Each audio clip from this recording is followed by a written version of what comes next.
नाज़रीन अस्सलाम वालेकुम। नाज़रीन यूँ तो पाकिस्तान में तमाम सियासी जमातें जो हुक्मरान जमात है, वज़ीर आज़म शहबाज शरीफ साहब से लेकर उनके वज़रा तक दिन में कम से कम 2-3 दफ़ा ये कहते हैं कि इलेक्शन 2023 में होंगे, अगस्त 2023 में होंगे, अपनी हुकूमत अपनी मुद्दत को मुकर्रर करेगी। लेकिन इसके बावजूद ये एहसास बहुत तेज़ी से ग्रो कर रहा है कि इंतखाबात इसी साल होने हैं, खा अक्टूबर में हो या नवंबर में हो। ये एक फ़ीलिंग जो है वो बढ़ती चली जा रही है। आज ये फ़ीलिंग को मज़ीद तक़वियत उस वक्त मिली जब तहरीक इंसाफ ने अपनी नेशनल काउंसिल का एक इजलास किया इस्लामाबाद के KP हाउस में, और वहाँ former prime minister Imran Khan साहब ने एक बार फिर कहा कि वो बहुत जल्दी एक एहतजाज करेंगे कंट्री वाइड। इस दफ़ा उन्होंने लॉन्ग मार्च की बात नहीं की, इस दफ़ा उन्होंने धरने की बात नहीं की। ज़रा सुन लें कि उन्होंने कहा क्या। ये जो अगला फेज है इसमें हमने आज़ादी तहरीक पे पूरा जोर लगाना है। मैं इंशाल्लाह चंद दिनों में डेट देने लगा हूं। हम सिर्फ अपने वकला से कंफर्म कर रहे हैं कि हम एक कानून के अंदर रहते हुए उनसे परमिशन मांग रहे हैं। जैसे हमें ये परमिशन मिलती है, और ये ज्यादा देर नहीं है, मैं आपको अभी कॉल दूंगा। बहुत बड़ा इस मुल्क की तारीख का इंशाल्लाह सबसे बड़ा हम एक एहतजाजी प्रोटेस्ट करेंगे। ये हमारा राइट है। मैं इसको ये समझता हूं कि ये हम अपने मुल्क के लिए जहाद लड़ रहे हैं। एहतजाजी प्रोटेस्ट का क्या इम्पैक्ट होगा इसको भी हम डिस्कस करेंगे, लेकिन फिर आऊँगा उस चीज़ की तरफ कि पाकिस्तान में ये तासुर बढ़ता चला जा रहा है कि इंतखाबात तो इस साल ज़रूर होंगे, लेकिन सवाल उठ रहा है कि ये इंतखाबात क्या मसाइल का हल भी होंगे, क्या ये इंतखाबात जो हैं ये किस तरह के इंतखाबात होंगे। क्योंकि पिछले इंतखाबात भी जो हुए थे वहाँ पर भी दोनों ही जो मुतारिफ ग्रुप थे उन्होंने कहा कि इलेक्शन जो है उनके ख़िलाफ़ रिग करने की कोशिश की गई। सबसे पहले मैं आपको मोहम्मद ज़ुबैर PMLN के सीनियर रहनुमा इलेक्शन के 3 या 4 दिन के बाद उनका RTS के बैठे के हवाले से क्या बयानिया था वो सुन लेते।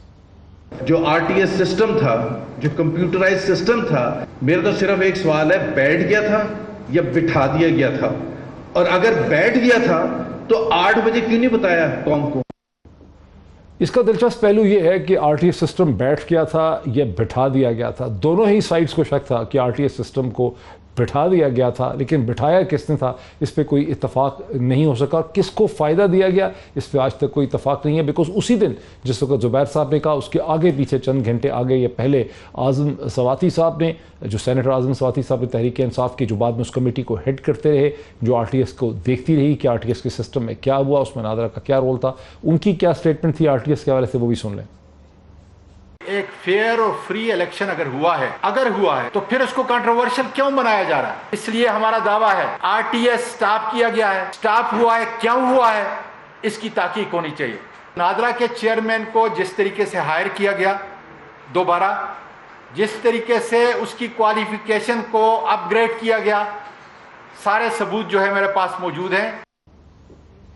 एक तो हमारी ये थीम रहेगी आज की डिस्कशन में कि इलेक्शन क्या पाकिस्तान में होंगे, और अगर इलेक्शन होंगे तो क्या फ्री फेयर एंड ट्रांसपेरेंट होंगे। बिकॉज तमाम ही पाकिस्तान की जो बड़ी सियासी जमातें हैं उन्होंने पहले भी एक दूसरे पे यही इल्ज़ाम लगाया कि इलेक्शन रिग किए गए हैं उनके ख़िलाफ़, और अब भी ज़ाहिर है उनको यही शकूक हैं कि इलेक्शन उनके ख़िलाफ़ रिग किए जाएंगे। तो ये हमारी एक बहुत बड़ी डिस्कशन होगी जो हम लेके चलेंगे। उसके अलावा हम पाकिस्तान की मईशत की सूरत हाल देखेंगे, जहाँ हम ये सवाल उठाएंगे कि पाकिस्तान की मईशत ग़ालिबन एक ऐसी नहज पे आ चुकी है जहाँ उसका कोई भी सोल्यूशन किसी के पास नहीं है। हाइपोथेटिकली थ्योरेटिकली स्पीकिंग, अगर former prime minister Imran Khan को हुकूमत मिल भी जाए तो वो भला क्या करके हमें दिखा सकेंगे अब इस मौजूदा सूरत हाल में। तो मेरे साथ इस वक्त स्टूडियोज़ में तशरीफ़ रखते हैं पाकिस्तान तहरीक PMLN के रहनुमा जनाब अली परवेज़ मलिक साहब, जो बिजनेसमैन भी हैं, इससे पहले एप्टमा के चेयरमैन भी रह चुके हैं, एक पार्लियामेंटेरियन है। Very warm welcome to him. Thank you sir. Very warm welcome Ali. मुझे ज्वाइन कर सकेंगे तहरीक इंसाफ के रहनुमा जनाब सदाकत अली अब्बासी साहब, पहले फ़ोन पे ज्वाइन करेंगे, उसके बाद स्टूडियोज़ वो आ रहे हैं, स्टूडियो पहुँचेंगे, फिर स्टूडियो से ज्वाइन करेंगे। और पाकिस्तान के इलेक्शन के एक्सपर्ट जो हैं जनाब सरवर बारी साहब, जो कि फॉर्मर चेयरपर्सन रह चुके हैं free and fair election network फाफिन के। वैसे भी पाकिस्तान के इलेक्टोरल प्रोसेस पे उन्होंने बहुत लिखा है, बहुत ज़्यादा उन्होंने इसके बारे में बात की है, वो भी हमें एक वीडियो लिंक के ज़रिए ज्वाइन करें। So very warm welcome to all my guest once again. अगर सरवर बारी साहब से भी बात का आगाज़ कर लूँ, सरवर बारी साहब, पाकिस्तान में एक मसलसल एक फीलिंग ग्रो कर रही है। डॉन अखबार ने 2 जून को इस हवाले से एक इदारिया लिखा, कई लोग इस हवाले से कह रहे हैं, वो ये नहीं कह रहे कि होने चाहिए, वो कह रहे हैं कि पाकिस्तान ना मानते हुए भी, हुकूमत अभी मान नहीं रही, लेकिन एक ऐसा माहौल बन रहा है कि पाकिस्तान इलेक्शन की तरफ जा रहा है। अब सवाल ये है कि ये इलेक्शन किस किस्म का होगा, और मेरा आपसे क्वेश्चन ये है कि पाकिस्तान में किन किन तरीक़ों से इलेक्शन जो है वो रिग किया जाता है हिस्टोरिकली। देखिए मोहित, पाकिस्तान में इलेक्शन की जो धांधली के तरीके हैं वो बुनियादी तौर पर उसमें 3 मरहला हैं। पहला मरहला तो है जो इंतखाबात से पहले है, जिसमें डिलिमिटेशन ऑफ कॉन्स्टिट्यूंसीज है, यानी कि हल्का बंदियों की जो तरतीब है उसको तब्दील करने की बात है। उसके अलावा जो दूसरा अहम मरहला इलेक्शन से पहले होता है वो इंतखाबी फहरिस्तों की तैयारी है। 2 ये मरहले हैं। और तीसरा ये है कि जो इंतखाबी अमला है, रिटर्निंग ऑफिसर से लेकर जो नीचे तक असिस्टेंट प्रिजाइडिंग अफसर तक उनकी तैनाती होती है। ये 3 बुनियादी मराहल होते हैं जो इलेक्शन से पहले होते हैं। और इसमें बहुत सारी, आपको मालूम है कि बहुत सारी जो असातिज़ा हैं, कॉलेजेस यूनिवर्सिटी के लेक्चरर्स हैं, प्रोफेसर्स हैं, और जो महकमा तालीम, महकमा सेहत से मुतल्लिक़ जो अफराद हैं वो बुनियादी तौर पर इलेक्शन की ड्यूटी देते हैं। और इनकी बहुत बड़ी तादाद जो है, ख़ास तौर पर स्कूल के असातिज़ा की बहुत बड़ी तादाद है हमारे देहातों में और किसी हद तक शहरों में जो है, उनकी अपॉइंटमेंट और पोस्टिंग जो है वो MNAs के कोटे और MPs के कोटे की बिना पर होते हैं। जैसे किसी ज़माने में अमेरिका में पोस्टमैन की तैनाती में सेनेटर्स और कांग्रेसमैन का बड़ा रोल होता था, क्योंकि जो पोस्टमैन होते थे वो पोस्टल बैलेट को ज़ाया करने में अहम किरदार अदा करते थे। वो इसलिए कि बुनियादी तौर पर जो असातिज़ा कराम जो हैं वो ड्यूटी देते हैं, वो बहुत सारा ऐसा काम कर सकते हैं जिसकी वजह से कोई इलेक्शन हार सकता है और कोई इलेक्शन जीत सकता है। मैं छोटी सी आपको मिसाल देता हूं कि अगर प्रिजाइडिंग अफसर या असिस्टेंट प्रिजाइडिंग अफसर जो है वो बैलेट पेपर जो इशू कर रहा है उसके पीछे अगर अपने दस्तखत और मोहर नहीं लगाता, और इसी तरह अगर वो जो काउंटर फॉइल है उसको स्टैंप नहीं करता, उस पर दस्तखत नहीं करता, तो वो बैलेट पेपर जो है वो गिनती से बाहर हो जाता है। इसलिए हमारे यहाँ देखिए 2002 के बाद जो मुसलसल है, जो रिजेक्टेड वोट्स हैं उनकी तादाद, उनकी परसेंटेज मार्जिन ऑफ विक्ट्री से बढ़ती जा रही है। और उसमें यकीनन ये बहुत बड़ा किरदार अदा करते हैं असिस्टेंट प्रिजाइडिंग ऑफिसर्स और प्रिजाइडिंग ऑफिसर्स। तो एक तो ये बात है। SY कुरैशी साहब जो वेरी इंटरेस्टिंग पॉइंट, वेरी आपका जो फॉर्मर जो अच्छा, मैं मेरे साथ अली परवेज को मैं इसमें लेके आऊं, बिकॉज इन्होंने भी, अली परवेज मलिक ने एक इलेक्शन लड़ा जहां एक आम तासुर था, इनका अपना कहना था, उसके ऊपर मीडिया रिपोर्ट्स आई बहुत डिटेल कि कैसे अली परवेज मलिक को इस इलेक्शन में उनके मुखालफिन ने हराने की कोशिश की। मुखालफिन इनके उस वक्त तहरीक इंसाफ के थे भी नहीं, वो एक और जमात के थे। तो इनसे भी ज़रा थोड़ा सा समझ लेते हैं। जो सरवर बारी साहब ने हमें बताया कि इलेक्शन के 3 बेसिक प्रोसेस और मराहल हैं कि जो डिलिमिटेशन एक्सरसाइज है वहाँ कैसे होती है, जो लिस्टें बनती हैं इलेक्टोरल वोटर्स की वो किस नौइयत की हैं, कितनी ठीक हैं, कितनी गलत हैं, और फाइनली जो स्टाफ लगता है RO का, रिटर्निंग ऑफिसर का या प्रिजाइडिंग ऑफिसर। अच्छा, अब आपका जो एक्सपीरियंस था जब आपका लाहौर में आपने इलेक्शन लड़ा, जिसके हवाले से बहुत बात हुई है, उस पर बड़ी लंबी चौड़ी रिपोर्ट्स बनी हैं, डॉक्यूमेंट्रीज बनी, आपका क्या एक्सपीरियंस था कि इलेक्शन किस तरह से आपके मुखालिफ ने आपके खिलाफ करने की कोशिश की? बिस्मिल्लाहिर्रहमानिर्रहीम। बहुत शुक्रिया डॉक्टर साहब, आपने अपने प्रोग्राम में याद किया। देखें, मैं आपके सवाल पे आने से पहले सिर्फ इतनी गुजारिश करूँगा कि आपने जो अपने इब्तदाइये में कहा ना कि पाकिस्तान के पास आज इस किस्म के चैलेंजेस सामने दरपेश हैं जिनका शायद हल नज़र नहीं आता, मैं नहायत ही एहतराम से उसके साथ डिसएग्री करता हूँ। नहीं, चाहे इकोनॉमिक हो चाहे कॉन्स्टिट्यूशनल हो, हमें सिर्फ और सिर्फ अपनी पॉलिटिकल विल चाहिए कि हम उन इश्यूज़ को हेड ऑन टैकल करें। अगर हम ये तय कर लेंगे तो हर चीज़ का हल निकल आएगा। बारी साहब ने जो आपसे बात की, मैं पहले बड़ी बात कर लेता हूं और उसके बाद इंडिविजुअल, आप अगर लाहौर का वो ज़िमनी इलेक्शन जो NA 133 में हुआ है उसकी बात करना चाहेंगे, मैं आपको पूरी डिटेल दे दूंगा। जी मैं बिल्कुल। देखें, जो बारी साहब ने आपसे बात की है, उन्होंने कहा है कि इलेक्शन के अंदर बिफोर पोलिंग डे जो एक मरहला होता है उसके अंदर उन्होंने 3 इशूज को हाईलाइट किया है। मैं आपसे गुजारिश ये करूंगा कि पहले इलेक्शन को जरा होलिस्टिकली देखें। उसका प्रोसेस जो है उसमें एक तो आपका पोलिंग डे है और एक टाइम है बिफोर द पोलिंग एंड एक टाइम है after the polling has closed. So these are the 3 stages. उन्होंने सिर्फ आपको अभी पहले मरहले की बताई जिसके अंदर हल्कों की जेरीमैंडरिंग होती है, गोस्ट वोटर्स को वहां पे आप ऐड करने की कोशिश करते हैं। ये चीजें काफी हद तक रिजॉल्व हो चुकी हुई हैं क्योंकि वोटर लिस्टों के ऊपर अब लोगों की तस्वीरें वहां पे आ गई हुई हैं। ये पाकिस्तान मुस्लिम लीग नवाज ने जब इलेक्शन रिफॉर्म्स किए थे अपने दौर के अंदर, तो अब उनकी नहीं होते।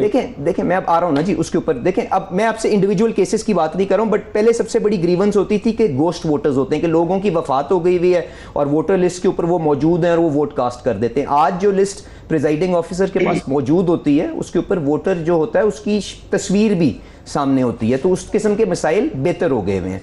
पर गुजारिश ये है कि हमें जो इस प्रॉब्लम को हल करना है ना, ये कोई ऐसी अनहोनी चीज़ नहीं है। दुनिया के अंदर लोगों ने इन इश्यूज़ को रिजॉल्व किया। आप अपने साथ इंडिया की मिसाल देख लें, सिर्फ उन्होंने इलेक्शन कमीशन को ऑटोनमस बना के और फाइनेंशियली इंडिपेंडेंट बना के उन्होंने वहाँ पे ये सारी इस्लाहात लेके आई हैं कि वहाँ पे साल से इलेक्शन होते आ रहे हैं और कभी ना हारने वाला ना जीतने वाला किसी के ऊपर उंगली उठाता है। तो जो आपने बिफोर द पोलिंग डे मामलात की बात की, Jerry meandering is one issue. मुझे बताएं, क्या महकमा ज़राअत के ऊपर जो उंगलियां उठी, क्या वो प्री पोल रिगिंग नहीं थी कि आपने एक पार्टी के कैंडिडेट्स के ऊपर प्रेशर टैक्टिक्स इस्तेमाल किए और उनसे सियासी आपकी जो वाबस्तगी थी वो तब्दील करवाई हुई? दिस इज ऑल्सो रिगिंग ना जी। उसके बाद पोलिंग डे के ऊपर पोलिंग अमला वहां पे किस तरह से आपको आपकी मदद करता है या आपके खिलाफ मूव करता है, उसके बाद क्या आरटीएस फेल होता है कि नहीं होता, आपके सिस्टम के अंदर कोई प्रॉब्लम आती है, उसके ये पोलिंग डे के ऊपर मामलात होते हैं। After the polling has closed आपकी जो कंपाइलेशन ऑफ द रिजल्ट्स होती है, मुझे बताएं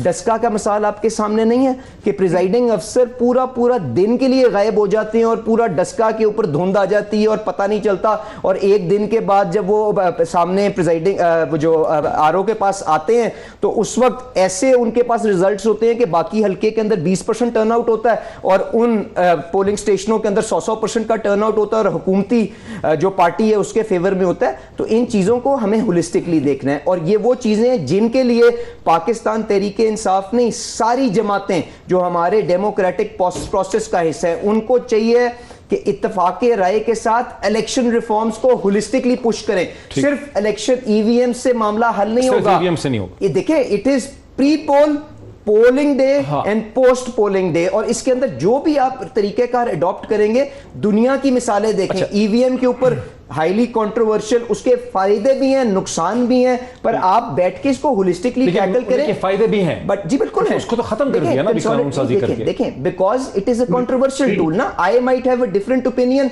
the other party might have a different opinion, तो आपको कंसेंसस डेवलप करना है। बिकॉज मैं बात, क्योंकि आपने दूसरे गेस्ट के पास भी जाना, मैं कंक्लूड ये कर रहा हूं कि ये वो चीजें जिनके ऊपर आपको इत्तफाक़े राय पैदा करना चाहिए। अगर आप इन पे इत्तफाक़े राय पैदा नहीं करेंगे, जिस तरह से इमरान खान साहब ने नहीं किया और पिछली हुकूमत के अंदर जब इलेक्शन के रिफॉर्म्स हुए आपने किया, तो वो सारी की सारी चेंजेस कंट्रोवर्शियल होंगी। तो आप अपना जो आने वाला इलेक्शन होगा उसके आने से पहले ही उसको मुतनाज़ा बना देंगे। तो इत्तफाक़े राय बनाएं उसके ऊपर। असेंबलियों के अंदर अगर आप मरात ले सकते हैं, लॉजेस में बैठ सकते हैं, आप सारी गाड़ियां अवेल कर सकते हैं, पेट्रोल डलवा सकते हैं, आपने जो सर्कस डी चौक पे लगाया उसके लिए आप लॉजेस से निकल के जा सकते हैं। तो असेंबली में आके एक मिनिमम एजेंडा के ऊपर इसको रिजॉल्व करें ताकि हम सब मिलके ये आवाज उठाएं कि इस मुल्क को आज इलेक्शन दरकार है और ताकि हम उस डायरेक्शन में उसमें लेके जा सकें। सदाकत अली अब्बासी साहब, चूंकि आप फोन पे शायद सुन रहे थे तो आपने सुना होगा कि बेसिक मेरा क्वेश्चन यहाँ था कि पाकिस्तान में फीलिंग ये है कि हम इलेक्शन की तरफ तो जरूर जा रहे हैं, सब लोगों ने, बहुत लोगों ने कहना शुरू कर दिया एनालिस्ट ने, लेकिन इलेक्शन होंगे बड़े कंट्रोवर्शियल किस्म के, बिकॉज उनको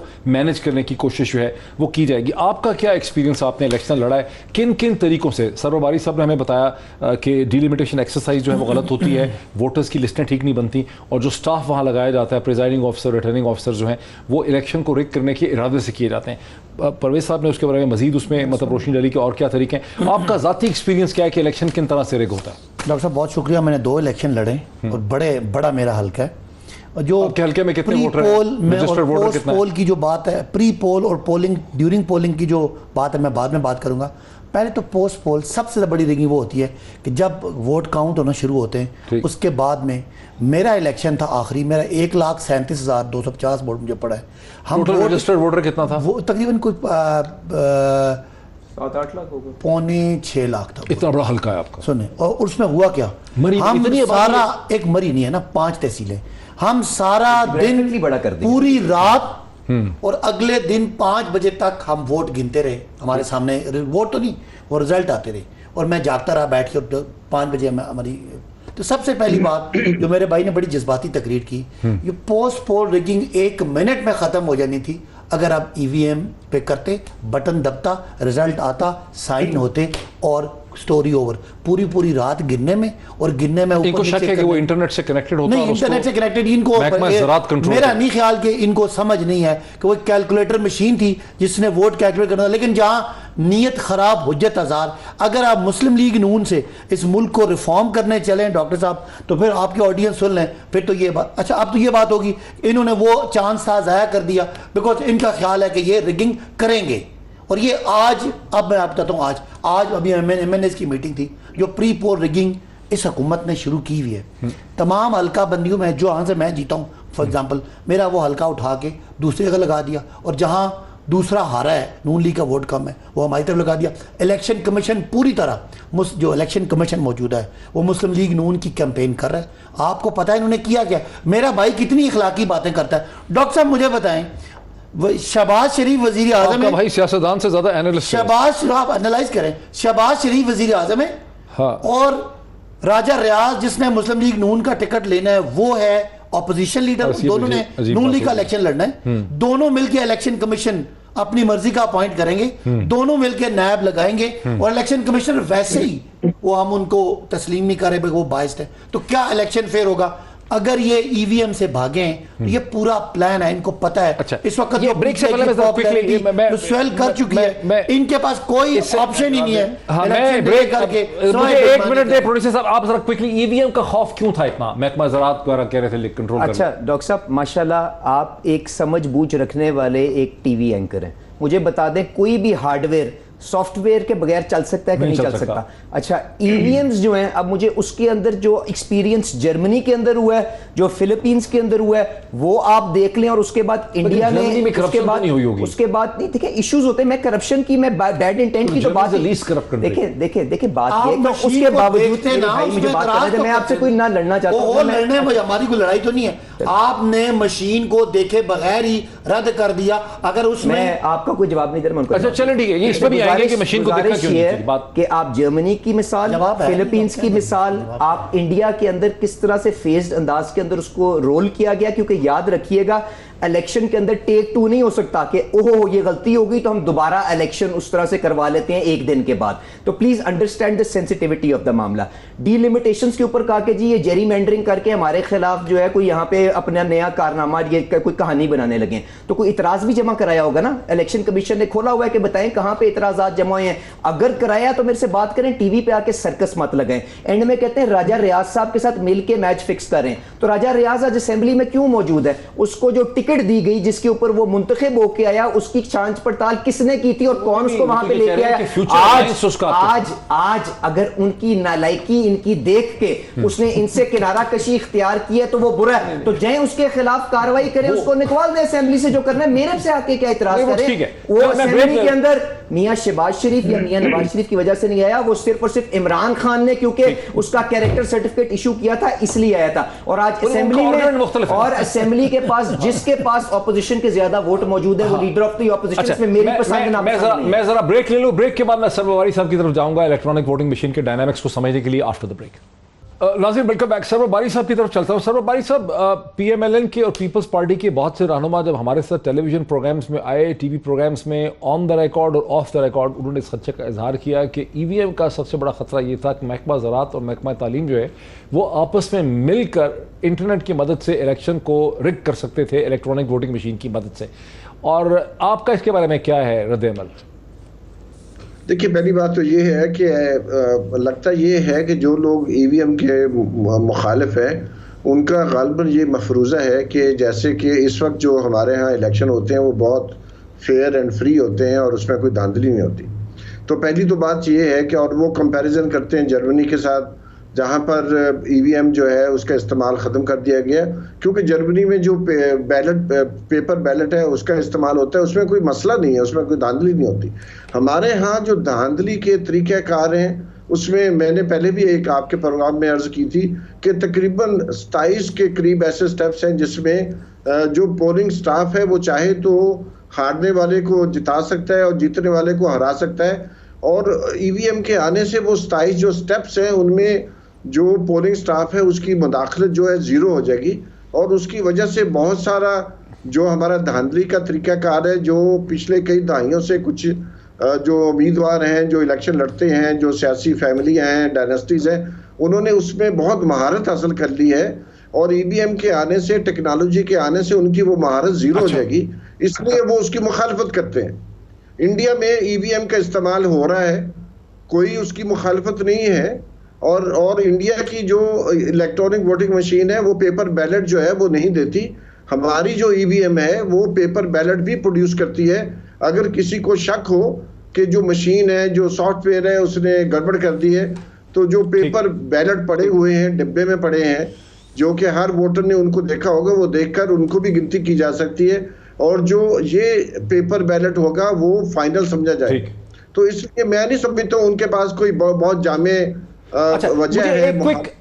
मैं इससे पहले कि मैं अली साहब की तरफ चलूं, बारी साहब मुझे सिर्फ एक क्विक चीज बता दें कि चूंकि आपने कई दफा हमारे प्रोग्राम्स में और आप लोगों की जो रिसर्च है, जो पब्लिकेशन है, वो ये कहती है कि जो रिजेक्टेड वोट है उसका तनासब जीतने के वोट से जो मार्जिन होता है, मार्जिन ऑफ विक्ट्री से बढ़ चुका है। 2018 में पंजाब में अंदाजन, अगर रफ आपको आइडिया है, कितने हल्के ऐसे थे जिसमें रिजेक्टेड वोट जो है वो बराबर था मार्जिन ऑफ विक्ट्री के, या उससे ज्यादा था? देखिए, ये तकरीबन हमारी जो तहकीक है उसके मुताबिक ऐसे 45 हल्के थे जिनमें मार्जिन ऑफ विक्ट्री जो है वो रिजेक्टेड वोटों से कम था।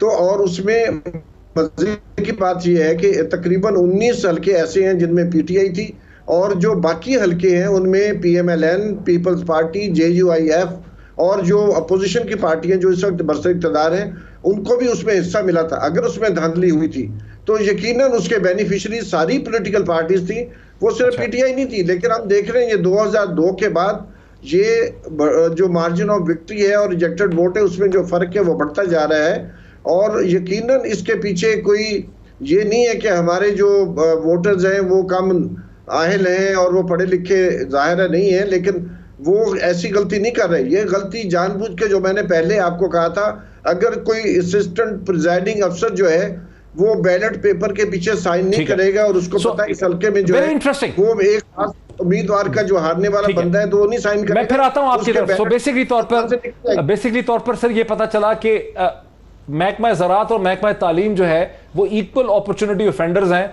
और वो हिसाब किताब रख के सारी पार्टीज के साथ एक हिसाब किताब करते। जरा मेरे साथ रहिए।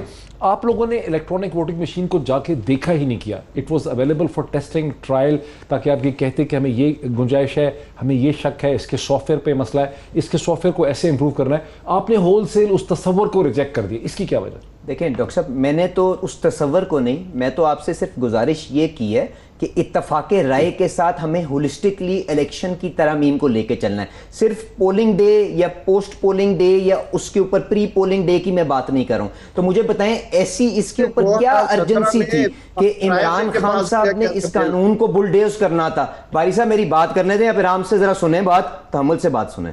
मैं गुजारिश ये कर रहा हूं कि इसके लिए जिस तरह से इलेक्शन कवानीन के अंदर तरमीम जो थी, पहले बारी साहब मैं बात कर रहा हूं, इनको बात खत्म करने दे, फिर मैं आपका कमेंट भी ले लेता हूं उसमें। मैंने आपसे पहले कहा कि मैं फजूल की ना कोई बहस बारी साहब से करना चाहता हूं, ना मैं सदाकत अब्बासी साहब से करना चाहता हूं। मैं आपसे ये कह रहा हूं कि हमें ये चंद चीजें हैं, जिस तरह से मईशत को आपने किस तरह से इस्लाहात लेके आनी है, आपने अकाउंटेबिलिटी एहतसाब के कवानीन में किस तरह से आपने तरमीम लेके आनी है, और इसके साथ साथ इलेक्शन के कानून में किस तरह से तरमीम लानी है, इसके ऊपर इत्तेफाक राय बनाएं। उसके ऊपर अगर एक दिन ज्यादा लगता है, एक साल ज्यादा लगता है, मेरे लिए वो इंपॉर्टेंट नहीं है। मेरे लिए जो चीज इंपॉर्टेंट ये है कि वो नॉन कॉन्ट्रोवर्शियल अंदाज के अंदर मामला सामने आए और इसके ऊपर टेक्निकल इनपुट। बारी साहब यहाँ पे कोई अथॉरिटी नहीं है ऑन नहीं, बेसिक आर्गुमेंट क्या है कि इस पे इत्तेफाक राय नहीं हो। इलेक्ट्रॉनिक हार्डवेयर के ऊपर ये अगर अपने आप को अथॉरिटी करते हैं तो बता दें कहां कैलटेक से ये डिग्री करके इलेक्ट्रॉनिक्स के अंदर आए हैं। गुजारिश ये टेक्निकल एक्सपर्ट्स को बुलाएं, इनकी बात सुने, मेरी बात सुने, सदाकत अब्बासी साहब की बात सुने, और जो हार्डवेयर को हैंडल करते हैं। और दुनिया के अंदर, अमेरिका के अंदर क्यों आज आप वहां पे बैलेट है, इंग्लैंड के अंदर आज क्यों बैलेट है, जर्मनी ने क्यों उसको रिवर्ट किया, क्यों फिलीपींस ने उसको शन किया, इंडिया के अंदर जर्मनी ने तो रिगिंग की वजह से नहीं किया होगा ना कभी भी। आपसे गुजारिश कर रहा हूं, मैं एक्सपर्ट नहीं हूं, मैंने आपको कहा के ऊपर कंसेंसस बनाएं। इंडिया के अंदर 20 साल के ऊपर ये कानून जो है, जो इसका रोल आउट है वो हुआ था इंप्लीमेंट। तो आपको इतनी जल्दी क्या है? मैंने तो सिर्फ ये गुजारिश आप कह रहे हैं कि ये चीज आ सकती है अगर इस पे कंसेंसस। बारी साहब योर क्विक कमेंट, फिर मैं जरा इनको लेके आऊं इनकी तरफ। सदाकत अली भाई योर क्विक कमेंट, आप कमेंट करना चाह रहे हैं? तो ये है कि अली परवेज साहब बाती हो गए हैं। मैं सिर्फ ये अर्ज कर रहा हूँ 2017 का जो एक्ट है वो तमाम सियासी जमातों ने बशमूल PMLN ने मुतफिका तौर पर पास किया था। उसकी जो ये कंसेंसस और इत्तेफाक राय की बात कर रहे हैं तो उसके पास करने में PMLN का भी बराबर का किरदार है। मैं हैरान हूँ कि जो कंसेंसस मौजूद है उसको किस तरह प्रोग्राम पे आकर आप कह सकते हैं पायलट होना था। आज भी ये लिखा हुआ है कानून के अंदर कि पायलट करें। बेसिकली अली परवेज साहब, और दूसरी बात इलेक्शन कमीशन का जो स्ट्रेटेजिक प्लान है 2019-23 उसमें प्रॉमिस किया गया है कि वो इसकी बार बार पायलटिंग करेंगे और वो पायलटिंग नहीं की गई और उसकी मुखालफत कुछ सियासी जमातों ने की है। ठीक है, बिल्कुल। सियासी जमातों के अलावा मेरे नॉलेज में है कि महकमा ज़राअत भी नहीं चाह रहा था कि इलेक्ट्रॉनिक वोटिंग मशीन। मैं उसी की तस्दीक करना चाह रहा हूं। जी बिल्कुल। ब्रोड साहब, मैं क्विकली सदाकत अली अब्बासी साहब, इसको फिर हम जाएंगे इकोनॉमिक्स की तरफ ब्रेक के बाद। क्यों नहीं कंसेंसस पैदा कर सके इलेक्ट्रॉनिक वोटिंग? देखिए ये तो ऐसे ही कहते हैं, मैं जैसे मैंने कहा नीयत खराब हो जाए, कोई इसमें कंसेंसस की बात नहीं थी। वोट ला ही नहीं सके ना, इन्होंने आके देखा ही नहीं। बारी साहब ने कहा कि मशीन चाहिए, वो जो मास्टर्स रखे हुए ना वो ज्यादा इनके दौर के हैं। और मैं तो इलेक्शन भुगत के आया हूँ, एक तो 2013 का भी और 2018 का भी, और ये करते क्या नहीं। आप मुझे बात करना है, आप जैसे आपने सबको बात कर, ये मोहर लगाते हैं, मोहर डबल लग जाती है, बंदा अंगूठा लगाता है उसकी स्याही का निशान लग जाता है, और ये रिजेक्टेड वोट सिर्फ उनको सूट करते हैं जिन्होंने धांधली करनी होती है, करवानी होती है। पूरी तरह मुस्लिम लीग नून बेईमानी में है। इनको अगर कंसेंसस की बात करते हैं तो ये 2017 से EVM पे बात चल रही है। अभी जो हमारे बाय इलेक्शन हो रहे हैं उसमें आप पायलट प्रोजेक्ट करते, लेकिन ये कोई बात नहीं है। डॉक्टर साहब, दुनिया सारी टेक्नोलॉजी में बैंकिंग ट्रांजैक्शन मोबाइल पे आ गई हैं और ये EVM से डरते हैं। और कोई ये कहता है कि EVM की कनेक्शन कोई इंटरनेट से थी तो बिल्कुल गलत। वो एक मशीन है जिसको ऑडिट कोई भी कर सकता था। सिर्फ ये इलेक्शन में धांधली करना चाहते हैं क्योंकि धांधली के अलावा इनका पास कोई चांस नहीं है, वरना ये कौम के साथ बहुत बड़ी ज्यादती हुई है। अगला इलेक्शन जो भी होगा उसमें धांधली का शोर शराबा होगा और हारेंगे तो यही, लेकिन ये शोर शराबा करेंगे। और बाकी जो आप हैंडल्स की बात कर रहे हैं, मैं तो महकमा ज़राअत की बात, बहुत सारे महकमा ज़राअत और महकमा तालीम चाहते हैं कि चीजें जो है ना वो अगर तो उनको क्लियर करनी थी, इनसे सारे काम करवा रहे हैं, ये भी करवा लेते। सारे काम इनका। अच्छा बारी साहब, एक क्विक आपसे कमेंट है, ये एक जनरल कमेंट है कि जुमला ये जो कहते हैं ना, ये जो प्रोसेस है ये डबल प्रोसेस था। किसी जगह पे भी कोई डाउट है तो पर्ची भी निकल रही है। आपने पर्ची का भी प्रोसेस है और काउंटिंग का भी प्रोसेस है, और सबसे ज्यादा धांधली का वावेला होता है जब रात हो जाती है और रिजल्ट नहीं आते। तो ये सारा इलेक्ट्रॉनिकली पॉसिबल था, लेकिन मुस्लिम लीग नून ने एक दफा फिर इस मुल्क को एक जो आपके इलेक्शन इस्लाहात से उससे दूर ले गए, इसलिए कि इनका गुजारा ही इसी बात पे होना है। बारी साहब, ये इल्जाम लगता है कि PMLN करना चाहती, PPP PTI, इंडिविजुअल जो होता है कैंडिडेट जिसने इलेक्शन में खर्चा किया होता है उसका भी तो अपना एक इंटरेस्ट होता होगा रिगिंग करने में। देखिए, इससे पहले कि मैं आपके सवाल का जवाब दूं, पहले तो मैं तस्दीक कर दूं, अभी फिलीपींस में इलेक्शन हुए हैं, वहां 95,000 जो EVMs हैं वो यूज की गई हैं, वहां गिव अप नहीं की गई। अभी गूगल पे जाके आप चेक कर सकते हैं। अच्छा। दूसरी बात, जितने भी कैंडिडेट हैं मैं समझता हूं उनकी बहुत बड़ी अक्सरियत जो है वो जरूर कुछ ना कुछ ऐसे तरीके अख्तियार करते हैं जिसकी वजह से हम कह सकते हैं कि इलेक्शन जो है वो फ्री नहीं होते, फेयर हो सकते हैं। क्योंकि अगर अमला जो है गैर जानबदार है तो हो सकता है फेयर हो, लेवल प्लेइंग फील्ड हो, लेकिन जो वोट बाइंग का सिलसिला है, जो अभी बहुत सारी जगहों पर हमने फोकस ग्रुप डिस्कशंस किए हैं, इंतज़ामिया जो है वो बहुत सारे इलाकों में जो झगड़े हैं मुख्तलिफ धड़ों के दरमियान उसको निपटा रही हैं। DC को इस्तेमाल किया जा रहा है, पुलिस को इस्तेमाल किया जा रहा है, बहुत सारे मुकदमात, बहुत सारे डेवलपमेंट के प्रोजेक्ट्स जो है प्री पोल एरिया में जो है वो दौर में लगाए जाते हैं। और जो रस्सागीर हैं अपने इलाकों में बासर जो लोग हैं उनके मुकदमात वापस ले लिए जाते हैं। उनके दरमियान जो बंधन धड़ों की वेरी इंटरेस्टिंग, दी जाती है। वेरी और उसकी इंटरेस्टिंग। वजह मैं से एक ब्रेक ले लूँ। इन देखिए, पे रिगिंग की तैयारी हो रही है तो बुनियादी तौर पर इलेक्शन की भी तैयारी हो रही है। यहाँ ब्रेक लेते हैं, ब्रेक के बाद देखते हैं कि अगर इलेक्शन हो जाते हैं तो मईशत का क्या होगा आफ्टर द ब्रेक। नाज़रीन, अगर प्रोग्राम के पिछले दोनों हिस्सों में हमने ये बात की कि पाकिस्तान में इलेक्शन मुमकिन है और इलेक्शन में रिगिंग भी हो सकती है, वो इलेक्शन शायद मैनेज भी किए जाएँ, वहाँ ये सवाल है कि इलेक्शन के बाद जो भी हुकूमत पाकिस्तान में आती है वो पाकिस्तान की इकनॉमिक चैलेंजेस को कैसे हैंडल कर सकेगी। वज़ीर-ए-आज़म शहबाज शरीफ साहब ने इस हवाले से मसलसल इकनॉमिक कंसेंसस की या मीसाक के मईशत की बात की, जिसको उन्होंने एक बार फिर दोहराया। ज़रा सुन लें। इस गवर्नमेंट के अब अपना 1 साल 3 महीने हैं, उसमें लॉन्ग टर्म काम नहीं हो सकते, लेकिन शॉर्ट टर्म और कुछ मीडियम टर्म काम हम कर जाएंगे। आए चार्टर ऑफ इकोनॉमी के ऊपर हम बात करें और उसको साइन करें और उसको सील करें, तो क़यामत तक फिर उसको कोई चेंज ना कर सके, इम्प्रोवाइज करे, उसको इम्प्रूव करे। ये और बात है कि फाइनेंस मिनिस्टर मिफ्ता इस्माइल साहब ने जो कहका मारा वो उनको बहुत महंगा पड़ गया। मेरा नहीं ख्याल कि दोबारा इस किस्म का कहका कभी मिफ्ता इस्माइल साहब मारेंगे। जरा सुन लें। I see 3 or 4 people sitting in the third row who own planes. आपको थोड़ा पेट्रोल महंगा हो जाएगा, but the rest of you will be okay.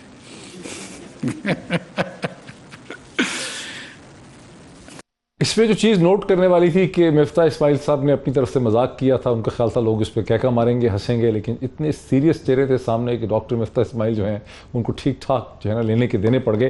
बहरहाल बात को आगे बढ़ाते हैं। क्या कहना चाह रहे हैं शहबाज शरीफ साहब जो मसलसल इकनॉमिक कंसेंसस की बात करते हैं? किस किस्म का इकनॉमिक कंसेंसस? देखें डॉक्टर साहब, गुजारिश इस तरह से है कि अगर आप पाकिस्तान की हिस्ट्री देखें तो आपके पास एक सेट पैटर्न है कि जिस तरह से आपकी ग्रोथ आपकी मईशत में आना शुरू होती है, you have an external account crisis. इसीलिए 20-25 दफ़ा आप IMF प्रोग्राम के अंदर गए हैं। तो जो शहबाज शरीफ साहब जिस चीज़ की तरफ इशारा कर रहे हैं वो ये है कि आपने शायद वो बहैसियत कौम वो बुनियादी इस्लाहात ही नहीं की जो आपको इसको बूम ऑन बस्ट साइकिल से बाहर निकाल सकती है। इस वक्त तो आपको 2 काम करने की जरूरत है। एक तो यह है कि इमरान खान साहब जो यहां पे बारूदी सुरंगें लगा के गए थे और आपके मुल्क को इतना करीब अगला श्रीलंका बनाने के करीब छोड़ के गए थे, और ये चीज शेख रशीद साहब ने कल इंटरव्यू दिया चैनल 24 पे, उसकी क्लिप देख लीजिएगा। उन्होंने खुद माना कि जी इमरान खान साहब ने बारूदी सुरंगें लगाई। तो हमें तो सबसे पहले जी मैं आपको दे दूं, तो आपको सबसे पहले तो इस क्राइसिस को अवॉइड करना है कि आप श्रीलंका की तरह डिफॉल्ट ना कर जाएं। पर जो आपने जिस चीज की तरफ इशारा किया कि वो क्या बुनियादी इस्लाहात आपको करनी है जिससे आप इस बूम एंड बस्ट साइकिल से करेंगे। देखें 3-4 चीजें जो हमें फौरन करनी है और इतनी कोई कॉम्प्लिकेटेड नहीं है। आपको पॉलिटिकल विल चाहिए। अगर आप सियासत ना करें उन इश्यूज के ऊपर तो बड़ा क्लियर रोड मैप है। एक तो एक्सटर्नल अकाउंट क्राइसिस है। एक्सटर्नल अकाउंट का क्राइसिस ये है कि आपकी डॉलर इनफ्लोज एंड आउटफ्लोज के अंदर मिसमैच है और आपकी इंपोर्ट्स ज्यादा नहीं है, आपकी exports as a percentage of GDP जो मैंने आपको पहले भी बताया वो स्टैग्नेट कर रही है। उनको आप 15% जब तक नहीं बनाएंगे आपका मुल्क इस तरह से सस्टेनेबली ग्रो नहीं करेगा। उसके लिए आपको एक्सपोर्ट के अंदर इन्वेस्टमेंट भी लानी पड़ेगी, क्योंकि आपको एक और चीज भी बताऊं, अगर पाकिस्तान की मईशत का आप इन्वेस्टमेंट रेट रखें तो वो 15% है, जिसका मतलब ये है कि सारी की सारी आपकी मईशत की जो डायरेक्शन है वो कंजम्पशन ड्रिवन है, चाहे वो इमरान खान साहब का दौर हो चाहे वो पिछले 70 साल हो। और आप इंडिया के साथ जब इसका मुआवजना करेंगे, इंडिया का इन्वेस्टमेंट रेट 30% है, और जब आप इन्वेस्टमेंट को चेज करेंगे उसके लिए आपकी मईशत को सेव भी करना पड़ेगा, और जब तक आप वो नहीं करेंगे आपकी प्रोडक्टिविटी एनहांसिंग टेक्नोलॉजी नहीं आपके पास है। दूसरी चीज आपका फिस्कल सिचुएशन जो है कि आप 30 लाख लोगों को या आपकी मईशत का जो एक छोटा सा हिस्सा है जिसको आप इंडस्ट्री कहते हैं, मैन्युफैक्चरिंग कहते हैं, जिसके ऊपर जिसका शेयर 15% है आपकी मईशत का, और उसके ऊपर टैक्स लोड आपने डाल दिया हुआ 60% का। इसका मतलब यह है कि एक बहुत छोटा सेगमेंट आपकी ये जो फिस्कल सारी की सारी जो जिम्मेदारी है वो अदा कर रहे हैं और बाकी लोग अनटैक्स्ड पड़े हैं। जब तक इन चीजों को एड्रेस नहीं करेंगे और साथ पावर सेक्टर को ये मामला रिजॉल्व नहीं होंगे। देखिए कुछ फंडामेंटल किस्म के बुनियादी किस्म के मसले में आसान जुबान इस्तेमाल करो पाकिस्तानी मईशत के, कि पाकिस्तान का जो एनर्जी का इंपोर्ट बिल है, पेट्रोलियम प्रोडक्ट्स का, LNG का, पाम ऑयल का, खुर्दनी ऑयल का, मशीनरी पार्ट्स, वो इतना ज्यादा है कि अब इस वक्त पाकिस्तान की मईशत एक ऐसी स्टेज में आ गई है कि आप जो कर्जे ले रहे हैं, सपोज शहबाज शरीफ साहब मजीद कर्जे लेते हैं या आप लोग लें, तो आप लोग कर्जों हुई को उतार रहे हैं या अपना जो बजटरी डेफिसिट है उसको पूरा कर रहे हैं। अब कोई पैसों की गुंजाइश नहीं है और पैसे कोई देना भी नहीं चाह रहा। क्या करेंगे? तो पाकिस्तान के मुआशी स्ट्रक्चरल इशूज हैं वो एक जगह पे आप 3 अदवार को कंपेयर कर लें। ये 6 हफ्ते कर लें, हमारे 3.5 साल कर लें। अभी इन्होंने कहा कि एक्सपोर्ट सबसे जरूरी चीज थी, तो नवाज शरीफ साहब के, शहबाज साहब के बड़े भाई पूरे 5 साल इन्होंने एक्सपोर्ट तबाह करके रख दिया और उसमें इसहाक डार मुजरिम है जो यहां से भाग गए।